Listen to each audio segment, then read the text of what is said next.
नमस्कार, news 18 JKLH के digital platform पर आपका स्वागत है। मैं हूं आपके साथ प्रिया शर्मा। बात करेंगे जम्मू कश्मीर कुपवाड़ा के केरन सेक्टर में मारे गए 2 आतंकियों के पास से चीन निर्मित हैंड ग्रेनेड मिलने से सनसनी फैल गई है। इसके बारे में एनकाउंटर साइट से M4 राइफल, AK-47 ग्लॉक पिस्तौलें और पाकिस्तानी सामान भी बरामद हुए हैं। ये खुलासा पाकिस्तान चीन की खतरनाक साझेदारी की ओर इशारा करता है। जहां चीन से हथियार लेकर पाकिस्तान आतंकियों को घाटी में भेज रहा है, ये भारत को अस्थिर करने की सोची समझी रणनीति का सबूत है। जम्मू कश्मीर के कुपवाड़ा जिले के केरन सेक्टर में 2 आतंकियों को ढेर करने के बाद सेना को उनके पास से जो मिला वो हैरान करने वाला था।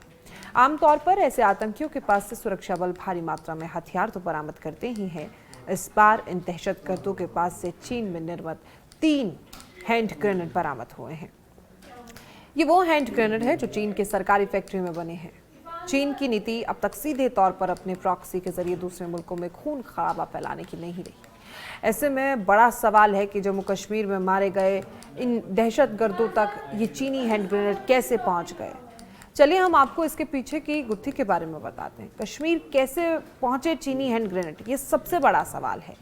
एनकाउंटर साइट पर चीनी हैंड ग्रेनेड के अलावा M4 राइफल्स, AK-47 ग्लॉक पिस्तौलें, सैकड़ों राउंड कारतूस मिले हैं। साथ ही पाकिस्तानी सिगरेट पैकेट, पाकिस्तानी दवाइयां और ड्राई फ्रूट्स जैसे पैकेजिंग आइटम भी वहां से मिले हैं, जो ये साफ साफ सीधे तौर पर संकेत देते हैं कि ये मॉड्यूल सीधे सीमा पार से सप्लाई और निर्देश लेकर उतरता था। पाकिस्तान में बैठी आसिम मुनीर की आर्मी के सीधे इशारों पर भारत में इस तरह की गतिविधियों को अंजाम दिया जा रहा है।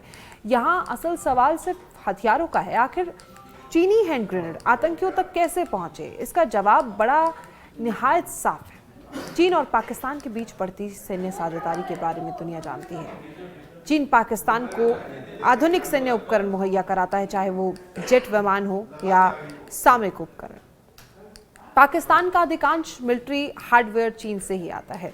पाकिस्तानी सेना और उसके गुप्त तंत्रों ने इन हथियारों का इस्तेमाल न केवल अपने सीमाई बलों के आधुनिकीकरण में किया है, बल्कि लॉजिस्टिक नेटवर्क के जरिए इन्हें आतंकियों, अलगाववादियों तत्वों तक पहुंचाया। और सुरक्षा विशेषज्ञों का मानना है कि पाकिस्तान घाटी को अस्थिर करने की नीति पर अड़ा हुआ है। वो अलगाववादी तत्वों को ट्रेनिंग कैंपों में परीक्षित कर उन्हें लॉन्च पैड के जरिए आधुनिक हथियार थमाते हैं और फिर घाटी में जिहाद का आवरण उड़ाकर खूनी हमले कराते हैं।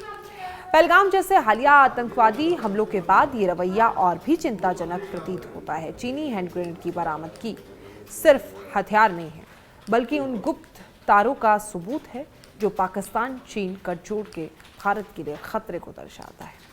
पिछले कुछ वक्त में भारत और चीन के बीच संबंधों में सुधार हुआ।